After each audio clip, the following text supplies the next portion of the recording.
नमस्कार दोस्तों, स्वागत है आप सभी का विश्लेषण जीके के ऑनलाइन प्लेटफॉर्म पे। अगली क्लास में हमने पिछली क्लास में देखा था देव कवित्व सवैया के बारे में। आज हम देख रहे हैं हिंदी काव्य में जयशंकर प्रसाद के बारे में। इनका कुछ परिचय देख लेते हैं। इनका जन्म हुआ था 1889 में वाराणसी उत्तर प्रदेश में। पिता देवी प्रसाद थे। इनका साहित्य काल जो है छायावाद, क्योंकि छायावाद के प्रमुख कवि आपके जयशंकर प्रसाद माने जाते हैं। इनके निधन की अगर हम बात करें तो 15 नवंबर 1937 को टीबी जो तपेदिक होता है इसके कारण इनकी मृत्यु हो गई थी। साहित्यिक परिचय की बात करें तो जयशंकर प्रसाद हिंदी के प्रमुख छायावादी कवि, नाटककार, उपन्यासकार और कहानीकार थे। उन्होंने घर पर संस्कृत, हिंदी और फारसी का अध्ययन किया और उनकी सर्वश्रेष्ठ कृति जो है कामायनी मानी जाती है। बहुत इंपॉर्टेंट है, जिस पर उन्हें मंगला प्रसाद पारितोषिक भी प्राप्त हुआ था। ठीक है, ये आपको याद रखना है कि ये जो कामायनी है, ये कामायनी जो है, कामायनी पर इनको क्या मिला था, अवार्ड भी मिला था। आगे बात करेंगे इनकी और अन्य प्रमुख रचनाओं के बारे में। तो प्रमुख काव्य में है चित्राधार, झरना, कानून कुसुम, आंसू, लहर और कामायनी। ठीक है, इनके नाटक की बात करेंगे तो अजातशत्रु, स्कंदगुप्त, चंद्रगुप्त और ध्रुव स्वामिनी, ये इनके प्रमुख नाटक। इनके उपन्यास में कंकाल, तितली और इरावती शामिल है। कहानी संग्रह में आकाशदीप, इंद्रजाल, आंधी। कुछ साहित्यिक विशेषताएं अब इनकी देखते हैं। ये तो थी इनकी प्रमुख रचनाएं, आप लोग को याद रखना है। ये प्रमुख इनकी रचनाएं हो गई है इन्हीं।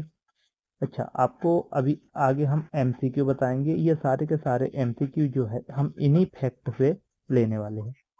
छायावाद के प्रमुख स्तंभ जयशंकर प्रसाद माने जाते हैं। प्रकृति प्रेम, देश प्रेम और सौंदर्य एवं प्रेम का सुंदर चित्रण इन्होंने अपनी रचनाओं में किया है। इतिहास और दर्शन में उनकी गहरी रुचि रही है। संस्कृत निष्ठ खड़ी बोली का प्रभावी प्रयोग इन्होंने किया है। काव्य में यौवन, विरह, वेदना, माधुर्य और ओज का समन्वय देखने को मिलता है। एक पंक्ति में कहा जाए तो जयशंकर प्रसाद हिंदी छायावाद के महान कवि थे, जिनकी अमर कृति कामायनी हिंदी साहित्य की श्रेष्ठ रचनाओं में गिनी जाती है। ठीक है, बहुत इंपॉर्टेंट है इनकी कामायनी। आगे इनको बात करें तो जो हमारे सिलेबस में इनका जो दिया है जयशंकर प्रसाद की जो रचना है आत्मकथ्य, इस आत्मकथ्य के बारे में इन्होंने बताया है। और आत्मकथ्य से रिलेटेड ही सारे क्वेश्चन यहाँ पर बनने वाले हैं, जिनके अभी हम एमसीक्यू करेंगे। ठीक है, तो रचनाकार जो है जयशंकर प्रसाद, इन्होंने 1932 में हंस पत्रिका में इसे प्रकाशित किया था। किसे प्रकाशित किया था? आत्मकथ्य को। बहुत इंपॉर्टेंट है। अच्छा, इसका विषय अगर बात करें तो कवि के जीवन में यथार्थ, अभाव, दुख और संघर्ष का चित्रण इसमें देखने को मिलता है। कवि अपनी आत्मकथा को साधारण मानते हुए विनम्रता व्यक्त करता है और छायावादी शैली, सुंदर बिंबों और भावपूर्ण भाषा का इन्होंने इसमें प्रयोग किया है।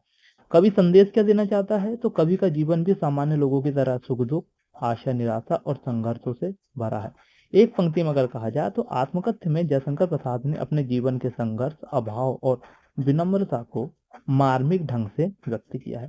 ठीक है, तो आपका जो सिलेबस है, ठीक है, इस सिलेबस में क्या दिया है, इसी के बारे में दिया हुआ। किसके बारे में? आपके आत्मकथ्य के बारे में। आत्मकथ्य, जिस पर अभी हम क्या करेंगे, चर्चा करेंगे। चलिए, इससे रिलेटेड अब हम बात करेंगे किसकी? एमसीक्यू की। तो यहाँ पर पहला प्रश्न आपका बनता है, कविवर जयशंकर प्रसाद का जन्म किस वर्ष हुआ था? ठीक है, तो 1889 में। कब हुआ था? 1889 में इनका जन्म हुआ था। ये आपको क्या रखना है, याद रखना। अच्छा, अगर जन्म अभी हुआ था तो हम इसी के साथ में निधन को भी याद रख लेते हैं। इनका निधन कब हुआ था? 1937। 1937 में इनका क्या हुआ था? निधन हुआ था। ठीक है, जयशंकर प्रसाद की अगर भाषा की बात करेंगे तो फारसी भाषा, हिंदी भाषा और संस्कृत भाषा का इन्होंने प्रयोग किया। अंग्रेजी भाषा का इन्होंने प्रयोग नहीं किया था। देखिए, ये क्वेश्चन भी आपका बन चुका है।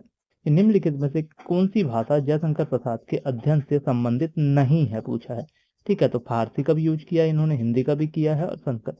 अंग्रेजी का यूज इन्होंने नहीं किया था। अगला प्रश्न है, प्रसाद जी द्वारा रचित प्रसिद्ध उपन्यास कौन सा है? ठीक है, तो उपन्यास की बात किया है, तो ये उपन्यास है आपके कौन कौन से है? तो इसमें से उपन्यास है आपका कंकाल। क्या है? उपन्यास क्या है? कंकाल। बाकी ये क्या है, अजातशत्रु, ध्रुव स्वामिनी, स्कंद, ये सब कहानी है ना। यहाँ उपन्यास बोला तो उपन्यास क्या है इनका, कंकाल। अगला प्रश्न है, जयशंकर प्रसाद के पिता का नाम क्या था। बहुत इंपॉर्टेंट है। तो जयशंकर प्रसाद जी के जो पिता का नाम था क्या था, हमने देखा था अभी कुछ देर पहले, भगवती प्रसाद। भगवती प्रसाद इनके पिताजी का नाम था। ठीक, आगे, आत्मकथ्य कविता का प्रथम प्रकाशन किस वर्ष हुआ था। अभी हमने आपको बताया था 1932 में इसका प्रकाशन हुआ था। और एक पत्रिका थी, इस पत्रिका का नाम क्या था, हंस पत्रिका। इस हंस पत्रिका में इसका क्या हुआ था, प्रकाशन हुआ था। आगे फिर बात करेंगे, आधुनिक हिंदी साहित्य की श्रेष्ठतम काव्य कृति किसे माना गया है। ठीक है, काव्य कृति की बात किया है ना, तो काव्य कृति यहाँ पर माना गया है किसे, ये माना गया है आपके आंसू। किसको माना गया है, आंसू। लेकिन सर्वाधिक प्रसिद्ध रचना की बात करेंगे तो ये क्या है, आपकी कामायनी। ठीक है, चलिए नेक्स्ट क्वेश्चन है, प्रसाद जी को मंगला प्रसाद पारितोषिक किस कृति के लिए प्राप्त हुआ था। ये बहुत इंपॉर्टेंट क्वेश्चन है। क्यों, क्योंकि ये वाला जो है, एक आपको बताया था मैंने कि सबसे इंपॉर्टेंट रचना कौन सी थी, कामायनी। और इसी कामायनी के लिए यह पारितोषिक, या हम बात करेंगे जो अवार्ड है, ये अवार्ड इन्हें दिया गया है। आगे प्रश्न है, हंसी उड़ाना मुहावरे का सही अर्थ क्या है। ठीक है, हंसी उड़ाने का मतलब सीधी सी बात है, किसी भी व्यक्ति का क्या हो जाएगा, मजाक बनाना हो जाएगा। क्या हो जाएगा, हंसी उड़ाना या नीचा दिखाना, सॉरी नीचा दिखाना, किसी भी व्यक्ति को नीचा दिखाना, ये इसका क्या हो जाएगा, सब हो जाएगा।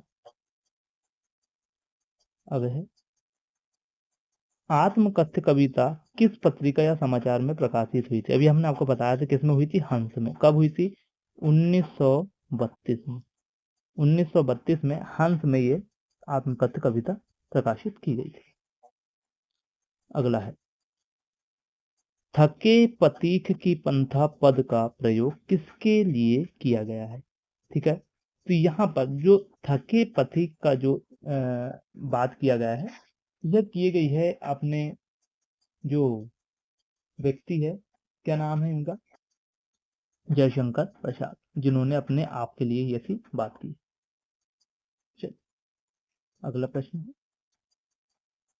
आत्मकथ्य कविता में प्रमुख रूप से किस रस की अभिव्यक्ति हुई है। ठीक है, मतलब ये सीधा सीधा पूछ रहे हैं कि इसमें जो है सबसे ज्यादा जो किस रस का यहाँ पर यूज किया गया है। ठीक है ना, तो यहाँ पर सबसे ज्यादा अगर हम कमी की हम बात करें तो वियोग श्रृंगार। किसके श्रृंगार की, श्रृंगार रस में भी कौन सा श्रृंगार, वियोग श्रृंगार। क्यों, क्योंकि यहाँ पर कुछ चीजें इन्होंने जो है अपने से बिछड़ते हुए पाई है।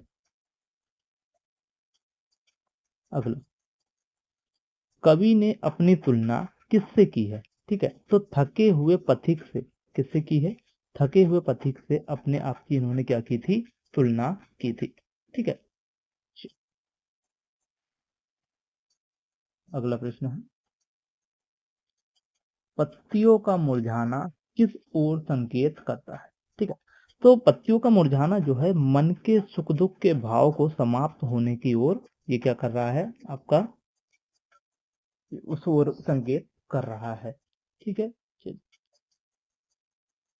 अगला प्रश्न है, आत्मकथ्य कविता की भाषा कौन सी है। ठीक है, तो आत्मकथ्य कविता में हमने देखा था कि इन्होंने शुद्ध खड़ी बोली का क्या किया है, इसमें यहाँ पर प्रयोग किया है, ये इंपॉर्टेंट है। ठीक है, असंस्कृत निष्ठ खड़ी बोली का यहाँ पर यूज किया। अगला प्रश्न है, कविता में कवि की उज्जवल गाथा किसे कहा गया है।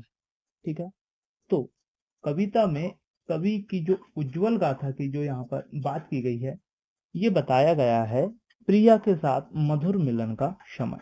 ठीक है, प्रिया के साथ जो मधुर मिलन का समय। अगर आप बात करेंगे ये आत्मकथ्य, आत्मकथ्य लेख अगर आप पढ़ लेते हैं तो ये सारे के सारे क्वेश्चन आपको इजीली बन जाएंगे। आगे है, आत्मकथ्य कविता हिंदी साहित्य के किस युग की रचना है। तो देखो सीधी सी बात है, ये लिखा किसने है, जयशंकर प्रसाद ने। और जयशंकर प्रसाद किस युग के कवि माने जाते हैं? छायावाद के। ये आंसर हो जाएगा छायावाद।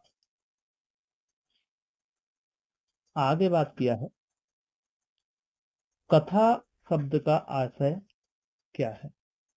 कथा शब्द का यहाँ पर आशय इन्होंने पूछा है। अब कथा शब्द का आशय पूछने का मतलब यहाँ पर सीधी सी बात है, इन्होंने अपनी निर्धनता को कथा के माध्यम से व्यक्त किया है। ठीक है, इसी को गुदड़ी भी कहा जाता है। क्या कहा जाता है? गुदड़ी या निर्धनता, जिसके बारे में कवि ने यहाँ पर बात किया। अगला प्रश्न है, कवि ने प्रिया के कपोलों की लालिमा की तुलना किससे की है? तो कवि जो प्रिया है, इसकी उषा कालीन जो लालिमा, मतलब सुबह के समय जो सूर्य से जो लालिमा निकलती है, उस लालिमा की तुलना प्रिया के कपोलों से इन्होंने की है। ये अगला क्वेश्चन है, निम्नलिखित में से शुद्ध शब्द का चयन कीजिए। तो ये कुछ शब्द है, तो इनमें से सही शब्द कौन सा है? आपका ये उज्ज्वल है ना, उज्ज्वल, ये आपका क्या है? एकदम राइट। अच्छा, तो आज की क्लास के लिए इतना था। हमने क्या देखा? हमने यहाँ पर सारी की सारी थ्योरी देखी, थ्योरी के साथ में आपको मल्टीपल चॉइस क्वेश्चन भी लगाया। नेक्स्ट में अब हम बात करेंगे किसके? तो सूर्यकांत त्रिपाठी निराला के बारे में।